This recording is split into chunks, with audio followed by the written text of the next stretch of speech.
Well, good morning, everybody. Jughead here, Dakota in the back. You'll probably hear him here sometime. We are just pulling into the airport now, getting ready to unload the pickup because we're off to our next National STOL event. And this is a special one in a couple ways. I only have to travel an hour and a half to get to it, which is, oh my gosh. Normally I'm traveling 1.5 to 2.5 days to get to them. So this is really nice. And it's going to be in my hometown, Moses Lake, Washington, at Grant County International Airport. It's where my dad soloed, it's where I soloed, it's where my brother soloed out of. Super iconic former Air Force base. And it is a really cool place.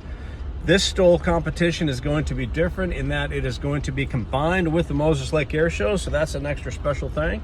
So let's get a few things unloaded. 97 Bravo is basically ready to go, with the exception of me stuffing her full of everything, and we'll get you taken along for the weekend. Moses Lake National STOL, here we come. Well, we don't have them all in the hangar here, but there's a few of them. Hopefully we can put another trophy up here on the wall. I'll show you some of the ones I have.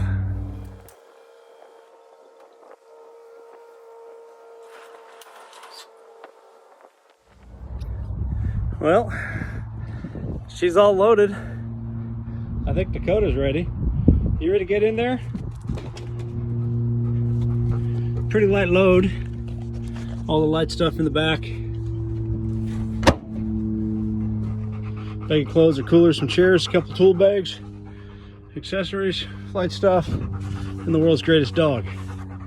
Let's go have fun at National STOL, Moses Lake.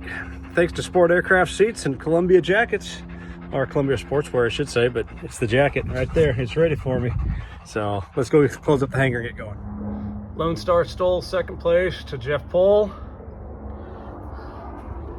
Husky National STOL Central Classic, second place to Jeff Pohl. Outlaw STOL, if I remember right, that was second place to Jeff Pohl. EAA Independence, we've got 2 first places for those. Don't know if you can see it. First place, Light Touring. And also there, first place, Light Touring, 2 in a row on that one. I think that's all in the trophies up here. Of course, always proud of my bronze class 3rd place Mayday STOL. Different group, different type of racing, but same great skill building, wonderful community of STOL aviators. A few others out there. Some stuff from High Sierra, and look forward to see if we can add another one on here.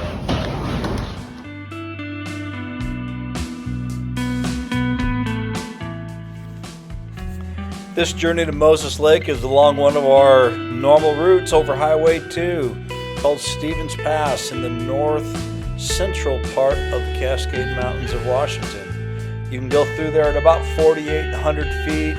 6,500 puts you about level with most of the ridges.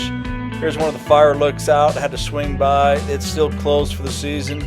Over the last few years, there's been some rangers there, and sometimes we'll drop them some supplies, i.e. beer.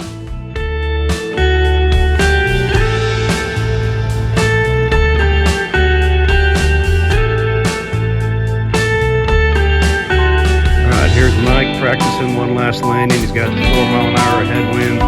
Pretty dead calm, smooth air, home strip. Carry it, a little bit short.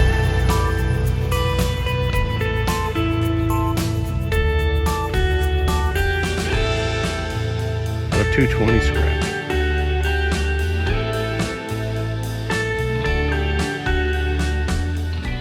Well, the cat decided he'd try to mess with Dakota, but Dakota ignored him, so he knew how to get at Dakota. He got up on the airplane.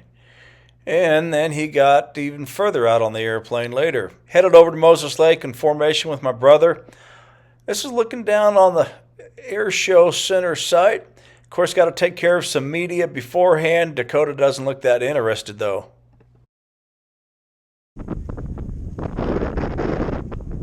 Part of the early lineup ready for the practice. We got a 172, we've got the Rands, Super Cruiser, my 170, a couple 170s.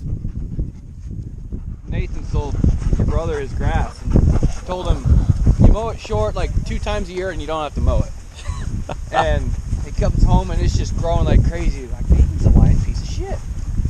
Well, it turns out they get home, Mike and Kim get home one day and they look and there's white stuff on the ground. Turns out Fred was dumping his excess nitrogen every pass on the way back. I remember when they first did that because I was driving to the house and I'm like a quarter mile away and it looked like there was frost or light snow on the ground. Yeah. That's how much fertilizer Fred had dumped.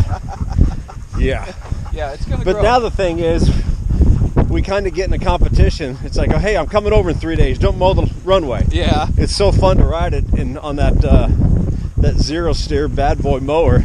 Oh, yeah. It's like, no, I want to mow it. No, I want to mow it. You get to mow it all the time. It's my turn. Yeah. You get to run the swather right now. You go make hay. Yeah. I'll run the mower. Yeah. Oh, and it is in great shape today. So, well, this runway doesn't look bad at all. No, they made it sound sketchy. But shoot. Now, it's still damp. It's going to dry out. It's going to have to be, yeah. The landing zone's definitely going to get chewed up. Dry out. I hope. I don't see a water truck. It would be nice to have a hose tied to a water truck.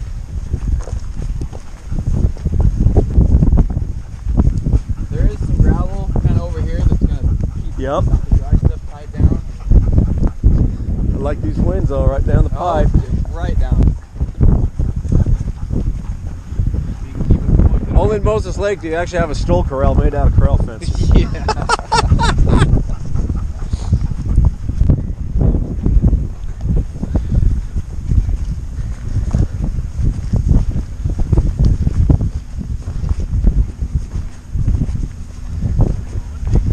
Yeah, what's funny is, I mean, this is firm. I don't want to be over on this berm. You get to the middle, if you run down here, it gets a little bit softer. This to me looks like the best spot. Yeah. Right down this dark stripe. I'm aiming for the gravel. For takeoff and then landing and then you go in the dirt.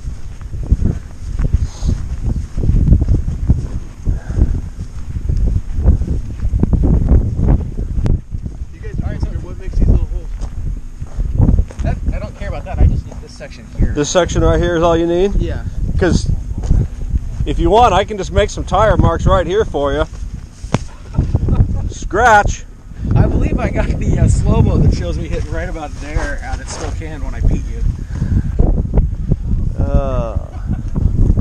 I mean, this looks good to drag a tail wheel through out here. So. Oh yeah, no, it's a good surface, and it's not as dry and dusty as I thought it was going to be. Now we haven't ran props down it all morning. Hopefully it stays that way. So I think it's going to be okay. I think it's going to be okay. So you got another 20 minutes for they want us to fire up. Dakota will make sure there's no wild birds not going to be out here on the airfield. You on official bird duty, buddy?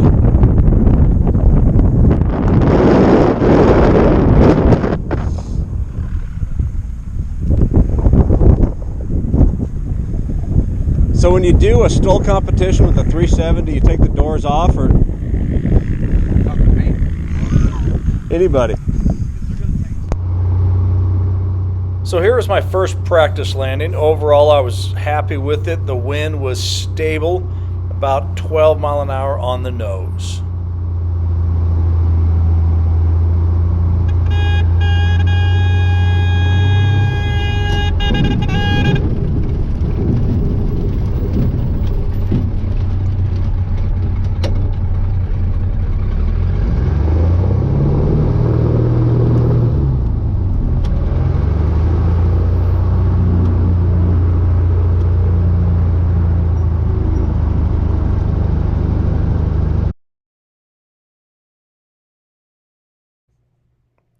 Well, there's one thing, when you scrape a runway out of the Moses Lake Desert, you end up with volcanic ash.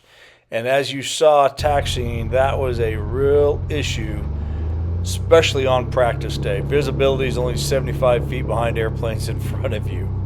But the airshow committee did a great job after practice, working that runway over, getting it ready for competition day.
All right, well, howdy everybody, Jughead here. Practice day on Friday is done. It went well for us.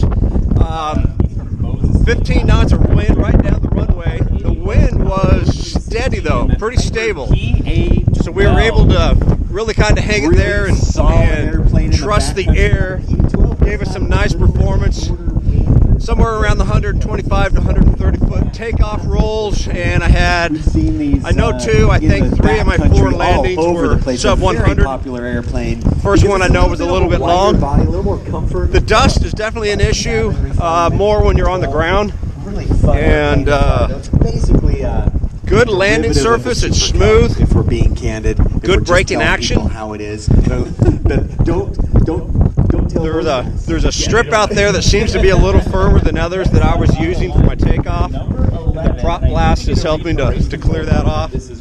So we're going to go down the rookie class. But either way, the it's Unlimiteds are Angry Kitten getting ready to 11, fly. S7, My brother Mike in his Super Cruiser, Angry Kitten Rod Hewitt. These are We got a fastback swept-tail 172. aircraft. So it doesn't matter what you have, you can bring them out to a National STOL event. Steve, so I think Pete we're is a doing rookie. Great way to learn more about yourself, learn more about your airplane, and just have fun with a great backcountry flying crowd. Better than any aviation group there is out there, and I've been involved in just about every aviation group there is, and you just can't beat the people. Come along, tune in, YouTube, National STOL for all their events. Thanks to the Port of Moses Lake Fire and Rescue for being out here. All right, here goes Mike getting ready his third practice pass. Dakota may not be that interested in it. He's had some good takeoffs, scratched his first two landings. Winds are getting a little more crosswind challenge. There you go. It's going to be around 172 feet. Now if we can get a little steeper approach, aim and pass the line, and get a good landing down. We're trying to get some technical things here. Let's try that. Try that. Oh, there we go. There we the go. on switch. The old on switch. Yes. Well, that was a fun practice, guys. The air is really smooth and solid. I don't know if you noticed, but I might have logged into our YouTube live feed and sent you some high reps on it while I was holding, waiting for my turn. It's obviously really dusty down in the holding area, but it's slowly starting to work its way out. And the air is good. The landing surface is really good. So, being a local, I remember I was 6th grade, 12 years old, and about 6:05 a.m. I was still asleep, but Dad was out changing water, and he felt the boom and heard the boom. Oh, really? And we didn't know what it was, and then about an hour later, we knew the mountain blew. Well, by 12:30 that afternoon, it had started to huge dark gray clouds had formed. They were kind of like a cumulus cloud, but they were flat, billowing out of the bottom. It started to sprinkle ash down. We all put jars and blankets out. Come to find out that 3 hours later, we would have more ash on the ground here than any place in the world. Right. Over 3 inches. And as you see, we're still getting the remnants out there. So it was cool. But it is so cool to be back here flying at a hometown STOL event. Instead of having to travel all over the U.S. in 9-7 Bravo, Dakota and I spent an hour and a half searching for bird hunting spots yesterday. And I will turn it over to you guys. Look at this rookie setting it out there at less than 200 feet. Yeah, that was Shad Forrester, also from Moses Lake, local kid, and really great performance right there, right off the bat. So we've got a cool group of flying groups out here, and a bunch of farmers and crop dusters, and then we have a local Air Force. It's kind of like the commemorative Air Force, and Shad is a part of them. He's actually a colonel in what we call the Mormon Air Force, or the MAF. And there's a group of about 5 or 6 of them that all go to the same steakhouse, and we all fly together. We give them a bad time, but yeah, you'll have to refer to him as the colonel of the Mormon Air Force. Excellent. Thank you for joining us in the booth, John. Tell me about what it's like going. Well, here's our scores from our Thursday practice session. A 226 of mine to a 276 and a 319 to my next 2 competitors. So overall, I felt pretty good with my practice. World. What a Air thrill Force's that was, and an honor to KC-135 sit just behind arriving. you right after. Well, after practice, Tegan, Trissa, Dakota, and I took off, and I went to show them some cool stuff around Moses Lake. Here we dropped into an old abandoned farmstead out in the dry land. Later we went up and I showed them the cliffs up above the ancient waterfalls, and then dropped into Black Rock Lake before we went home, enjoyed the evening there at Mike and Kim's place, and joined the pool and dinner. It was a great fun day of flying.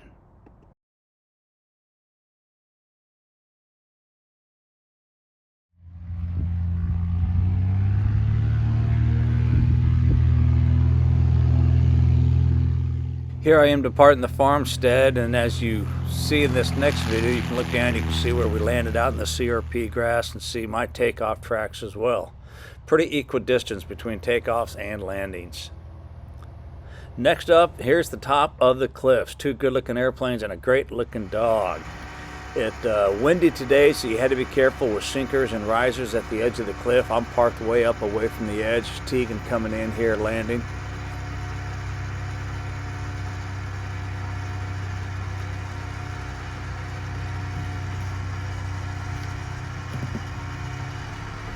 You can see the crosswind was a little bit of work for her there at times. You have an option.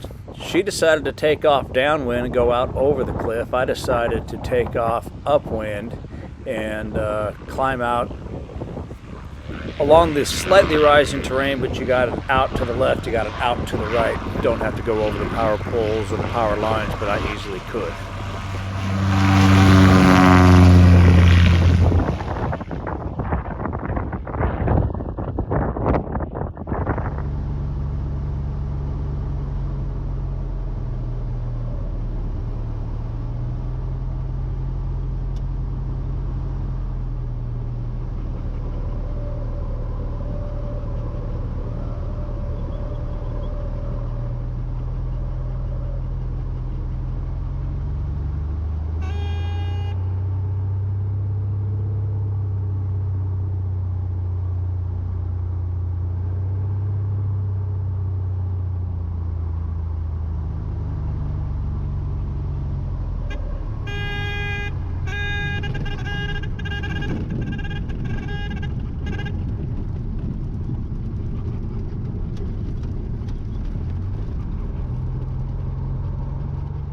Here I make a couple approaches and landings out on Black Rock Lake. It's a small dry lake that most of the year we can land on, and it's really close, which is nice to have. It's a good little training ground as well.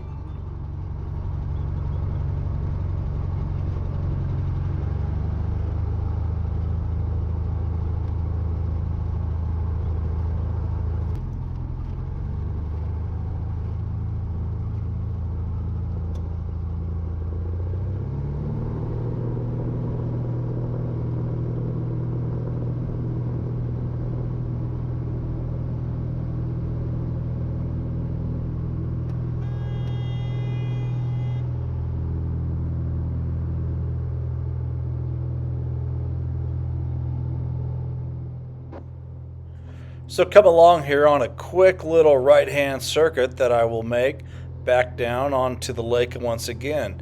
Tegan's overhead, and basically I'm just showing her where the lines are coming in and out of here, talking about the obstacles.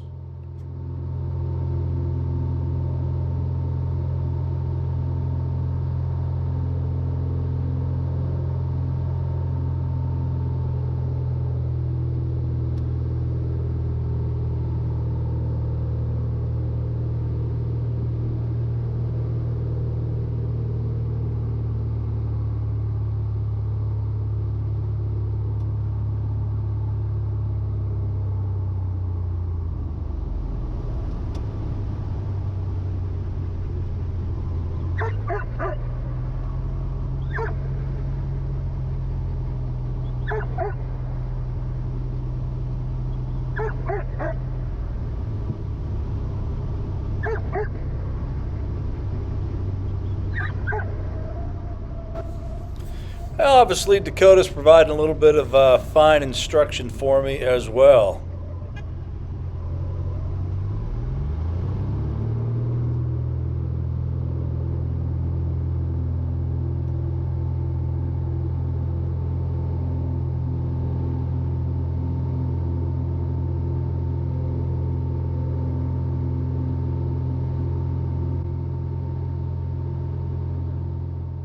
With that, it's time to head for home and put a little more fuel in the airplanes for tomorrow. Here we are on short approach coming into my brother's place. Really nice 1,600 foot grass strip. Little bit of a challenge because that big set of trees to the left will block the wind. So you've got a crosswind right here, it kind of goes away. And about the time you get it set down, you get exposed to that crosswind once again. Little STOL practice for myself, pretty happy, especially with that slick grass around 220 feet.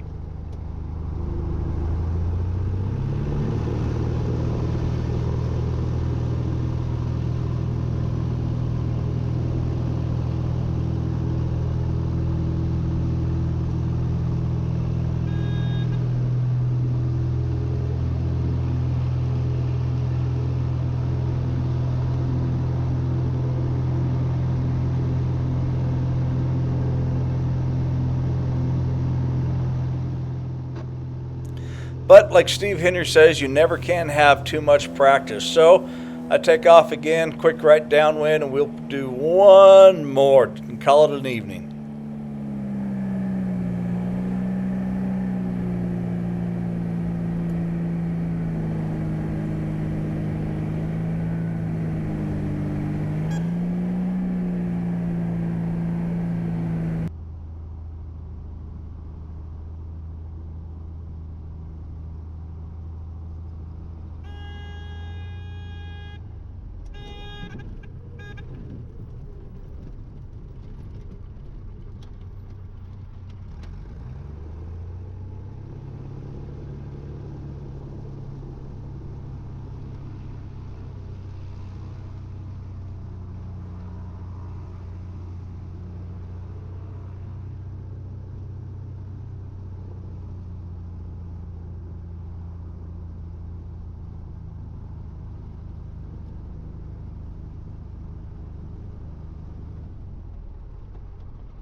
I think this sunset's a perfect place to wrap up part one of this video. We had a great practice. Tegan, Trish, and I had so much fun playing out in the backcountry of Eastern Washington, and can't wait to go out tomorrow morning with my brother and participate in our first STOL contest together.